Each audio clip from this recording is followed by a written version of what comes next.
Shanghai cooperation organisation SCO ലോകത്തെ ഏറ്റവും പ്രമുഖമായ ഗ്രൂപ്പുകളിലൊന്ന്, സംഘടനകളിലൊന്ന്. അമേരിക്കയ്ക്ക് ഏറ്റവും അധികം അസ്വസ്ഥതയും വെല്ലുവിളിയും സമ്മാനിക്കുന്ന ഗ്രൂപ്പുകളിൽ ഒന്ന്. മറ്റൊന്ന് ബ്രിക്സ് ആണ്. അവർക്ക് ഏറ്റവും അധികം അസ്വസ്ഥത ഉണ്ടാക്കാൻ കാരണം അവർ എതിർക്കുന്ന പല രാജ്യങ്ങളും ഇതിലുണ്ട് എന്നതും ലോകത്തെ ഏറ്റവും വലിയ ശക്തികളായ അനവധി രാജ്യങ്ങൾ ഇതിൽ അണിനിരക്കുന്നു എന്നുള്ളതുമാണ്. ഒരുപക്ഷെ അമേരിക്കയും നാറ്റോയും കടത്തിവെട്ടുന്ന അല്ലെങ്കിൽ അതിന് തുല്യം നിൽക്കുന്ന സൈനിക ശക്തി ഈ രാജ്യങ്ങളെല്ലാം ചേർത്ത് വച്ചാൽ ഉണ്ട് എന്നത് ട്രംപിനെ ചെറുതായിട്ടൊന്നുമല്ല പ്രകോപിപ്പിക്കുന്നത്. 1996 ഷാങ്ഹായ് 5 എന്ന പേരിലാണ് ഈ സംഘടന രൂപീകൃതമായത്. അന്ന് China, Russia, Kazakhstan, Kyrgyzstan, Tajikistan എന്നിവയായിരുന്നു അതിൻ്റെ യഥാർത്ഥ അംഗങ്ങൾ. അതായത് ചൈനയും റഷ്യയും കഴിഞ്ഞാൽ പിന്നീടുള്ള രാജ്യങ്ങൾ 3 രാജ്യങ്ങളും റഷ്യയുടെ സോവിയറ്റ് യൂണിയനിലെ പഴയ റിപ്പബ്ലിക്കുകളായിരുന്നു. ഇന്ന് ഇന്ത്യയും ഇറാനും ഉൾപ്പെടെ 1 ഡസനോളം അംഗരാജ്യങ്ങളും നിരീക്ഷകരും എല്ലാം ഇതിൽ ഉൾപ്പെടുന്നു. ഈ ഗ്രൂപ്പ് വളരെ ശക്തമായ ഒരു ഗ്രൂപ്പ് തന്നെയാണ് എന്ന കാര്യത്തിൽ സംശയമില്ല. ഓഗസ്റ്റ് 30 ചൈനയിലെ ടിയാൻജിനിൽ ഷാങ്ഹായ് സഹകരണ സംഘടന അംഗരാജ്യങ്ങളുടെ യോഗം നടന്നു. പ്രധാനമന്ത്രി നരേന്ദ്രമോദിയും ചൈനീസ് പ്രസിഡന്റ് ഷി ജിൻപിങ്ങും റഷ്യൻ പ്രസിഡന്റ് വ്ളാഡിമിർ പുടിനും തമ്മിലുള്ള ചർച്ചകളും സൗഹൃദ സംഭാഷണങ്ങളും എല്ലാം ലോകം വളരെ ശ്രദ്ധയോടെയാണ് ഉറ്റുനോക്കുന്നത്. ലോകത്ത് ശാക്തിക ചേരികൾ രൂപപ്പെടുന്നതിൽ പാശ്ചാത്യ ശക്തികൾ അങ്കലാപ്പിലാണ്. അവർക്ക് ബദലായി മറ്റൊരു ശക്തി രൂപപ്പെട്ടു വരുന്നതിൽ അവർക്ക് ആശങ്കയാണ്.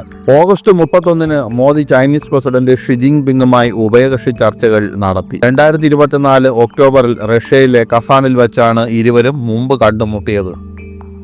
SCO ഒരു യൂറേഷ്യൻ സുരക്ഷാ രാഷ്ട്രീയ ഗ്രൂപ്പാണ്.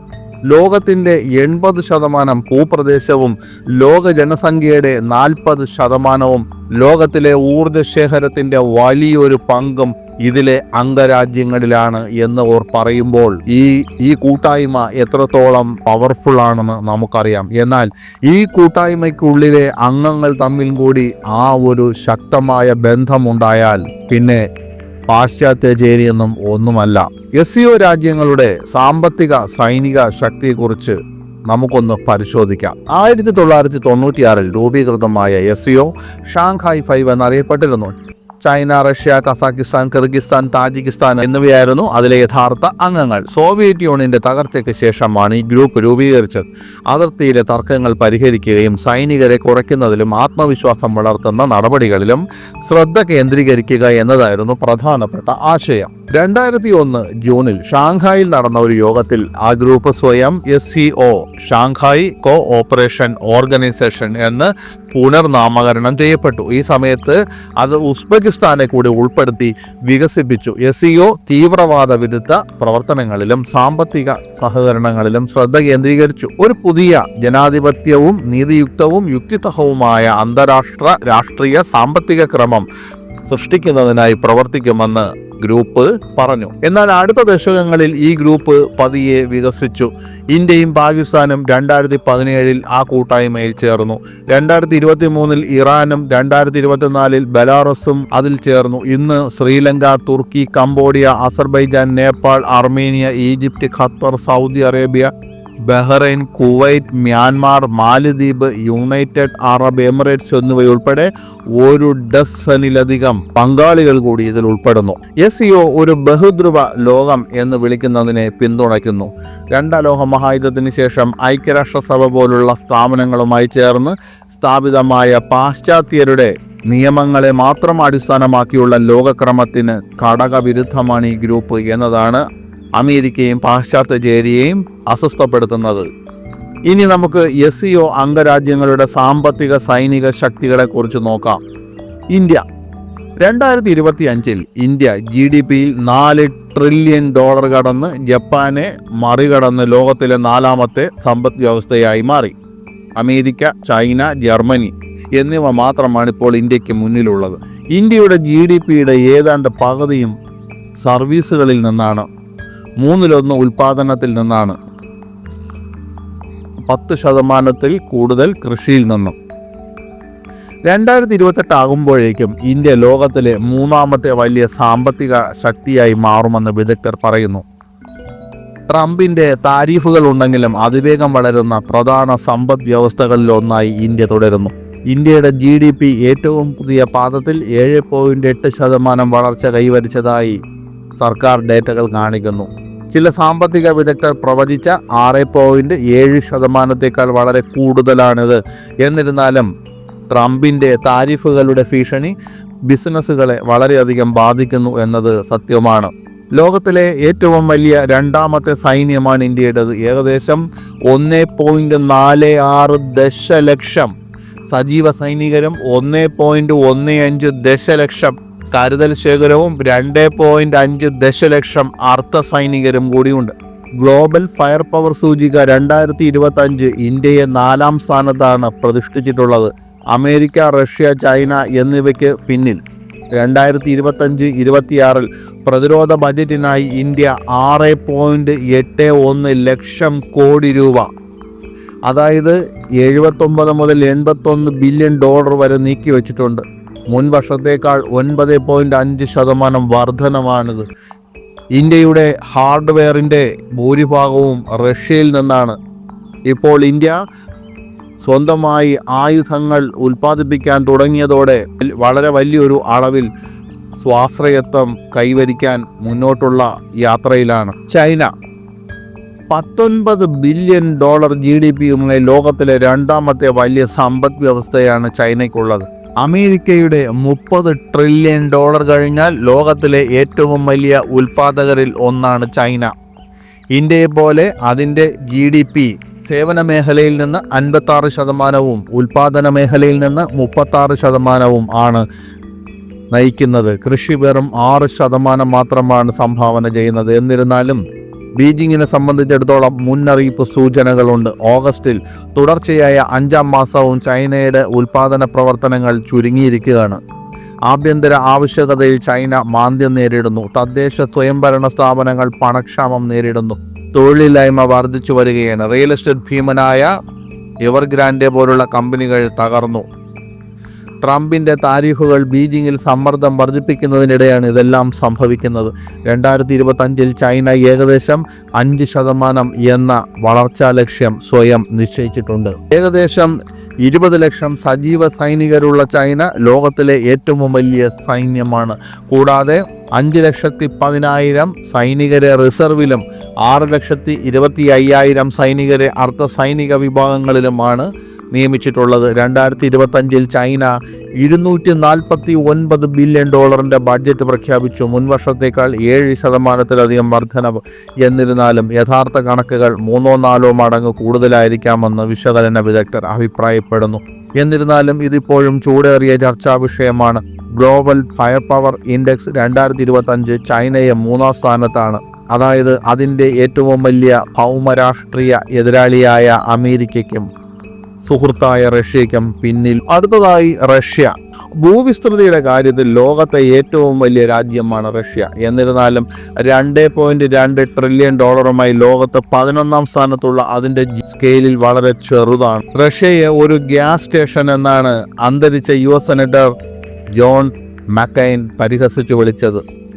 അതൊരൽപ്പം കഠിനമായ പ്രയോഗമായിരിക്കാം. റഷ്യയുടെ GDPയുടെ ഏകദേശം 70% സർവീസുകളിൽ നിന്നാണ്, 25% വ്യവസായത്തിൽ നിന്നാണ്, 5% കൃഷിയിൽ നിന്നാണ്.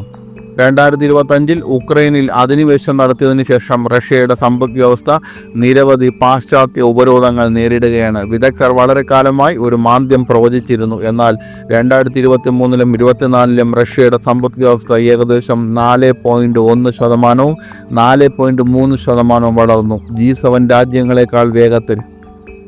എന്നിരുന്നാലും 2025 സമ്പദ് വ്യവസ്ഥ നാടകീയമായി മന്ദഗതിയിലായി. 2-ാം പാദത്തിൽ GDP വളർച്ച കഴിഞ്ഞ വർഷം ഇതേ കാലയളവിലെ 4%-വുമായി താരതമ്യപ്പെടുത്തുമ്പോൾ വെറും 1.1% മാത്രമായി. ധനനയത്തിൽ മാറ്റം വരുത്തിയില്ലെങ്കിൽ റഷ്യ മാന്ദ്യത്തിലേക്ക് വഴുതി വീഴുമെന്ന് ജൂണിൽ സാമ്പത്തിക മന്ത്രി മാക്സിം റെഷഷ്നിക്കോവ് മുന്നറിയിപ്പ് നൽകി. ഉക്രൈൻ യുദ്ധം ഇപ്പോഴും തുടരുന്ന റഷ്യയ്ക്ക് ഏകദേശം 1.32 ദശലക്ഷം സജീവ സൈനികരുണ്ട്. ചൈന, ഇന്ത്യ, അമേരിക്ക എന്നിവയ്ക്ക് ശേഷം ആഗോളതലത്തിൽ 4-ാം സ്ഥാനത്താണ് റഷ്യ. റഷ്യയിലും 2 ദശലക്ഷം റിസർവിസ്റ്റുകളും ഏകദേശം 2,50,000 അർദ്ധ സൈനികരുമുണ്ട്. 2022 മുതൽ റഷ്യ പ്രതിരോധ ചെലവ് വർദ്ധിപ്പിച്ചുകൊണ്ടിരിക്കുകയാണ്.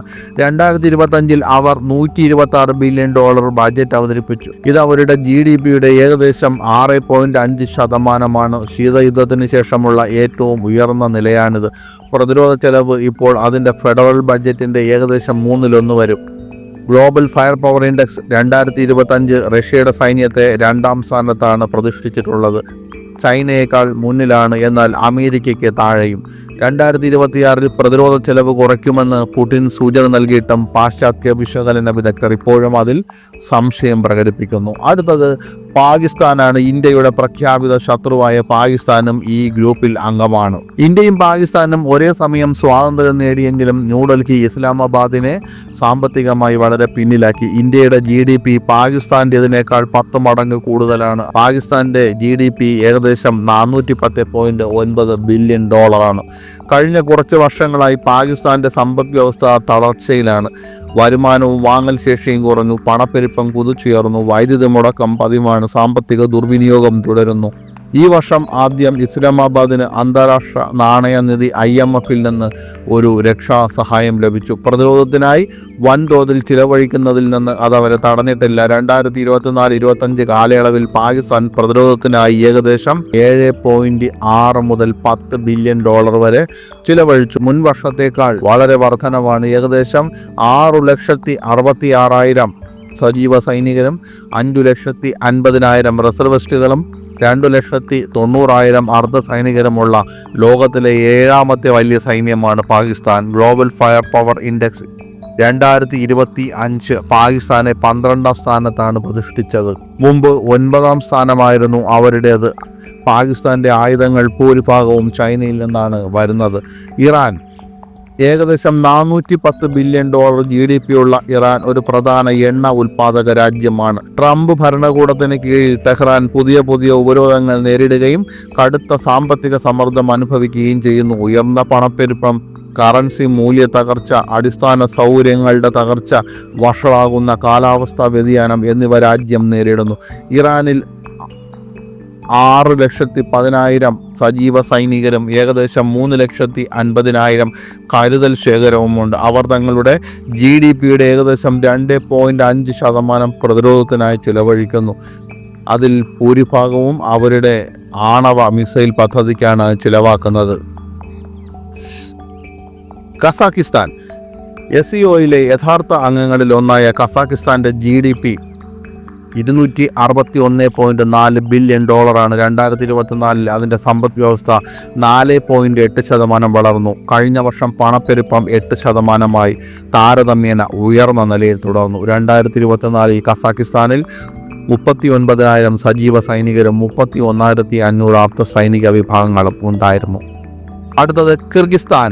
മധ്യേഷ്യയിലെ കരയാൽ ചുറ്റപ്പെട്ട രാജ്യമാണ് കിർഗിസ്ഥാൻ. $17.5 ബില്യൺ GDP ഉള്ള ഇതിനെ താഴ്ന്ന ഇടത്തരം വരുമാനമുള്ള രാജ്യമായി തരംതിരിച്ചിട്ടുണ്ട്. 2024 അവിടെ 10,900 സജീവ സൈനികരും 9,500 അർദ്ധ സൈനിക വിഭാഗങ്ങളും ഉണ്ടായിരുന്നു. അടുത്തത് താജിക്കിസ്ഥാൻ. മധ്യേഷ്യയിലെ കരയാൽ ചുറ്റപ്പെട്ടതും പർവ്വതങ്ങളാൽ ചുറ്റപ്പെട്ടതുമായ മറ്റൊരു രാജ്യമാണ് താജിക്കിസ്ഥാൻ. ഇസ്ലാമിക ചരിത്രമുള്ള വളരെയധികം കാർഷിക മേഖലയെ ആശ്രയിക്കുന്ന ദരിദ്രമായ ഒരു രാജ്യം. എല്ലാ വർഷവും ലക്ഷക്കണക്കിന് തൊഴിലാളികളെ അയൽ രാജ്യമായ റഷ്യയിലേക്ക് അയക്കുന്നു. ലോകബാങ്കിൻ്റെ കണക്കനുസരിച്ച് അവരുടെ യഥാർത്ഥ GDP വളർച്ച 2024 8.4%, 2025 ആദ്യ പാദത്തിൽ 8.2% എത്തി. വിദേശ തൊഴിലാളികളിൽ നിന്നുള്ള പണമയക്കൽ അതിൻ്റെ GDPയുടെ 1/3 കൂടുതലാണ്. താജിക്കിസ്ഥാനിൽ 9,500 ആക്റ്റീവ് ഡ്യൂട്ടി ഉദ്യോഗസ്ഥരും 20,000-ഓളം അർദ്ധ സൈനികരും മാത്രമേ ഉള്ളൂ. എന്നിരുന്നാലും ഏകദേശം 6 ലക്ഷത്തിൽ പരം പേരെ കരുതൽ ശേഖരത്തിൽ നിലനിർത്തുന്നു. അടുത്തത് ഉസ്ബെക്കിസ്ഥാൻ. കസാക്കിസ്ഥാൻ, കിർഗിസ്ഥാൻ, താജിക്കിസ്ഥാൻ എന്നിവയുമായി അതിർത്തി പങ്കിടുന്ന ഉസ്ബെക്കിസ്ഥാൻ്റെ GDP $114.9 ബില്യൺ ആണ്. 2024 അവരുടെ GDP 6.5% വർദ്ധിച്ചു. എന്നിരുന്നാലും പണപ്പെരുപ്പം 9.5%-ന് മുകളിൽ ഉയർന്നു നിൽക്കുന്നു. ഉസ്ബെക്കിസ്ഥാനിൽ ഏകദേശം 48,000 സജീവ സൈനികരും 20,000 അർദ്ധ സൈനിക ഉദ്യോഗസ്ഥരും ഉണ്ട്. ബെലാറസ് SCOയിലെ ഏറ്റവും പുതിയ അംഗമാണ് ബെലാറസ്. 2024 അതിൽ ചേർന്നു. 2024 കണക്കനുസരിച്ച് അവരുടെ GDP $75.9 ബില്യൺ ആയിരുന്നു. ആ വർഷം 4% വളർച്ച കൈവരിച്ചിരുന്നു. അതിൻ്റെ പ്രസിഡന്റ് അലക്സാണ്ടർ ലുകാഷെങ്കോ പുടിൻ്റെ അടുത്ത സഖ്യകക്ഷിയാണ്. 2024 ബെലാറൂസിൽ 45,350 സജീവ സൈനികരും 2,89,500 റിസർവിസ്റ്റുകളും 1,10,000 അർദ്ധ സൈനികരും ഉണ്ടായിരുന്നു.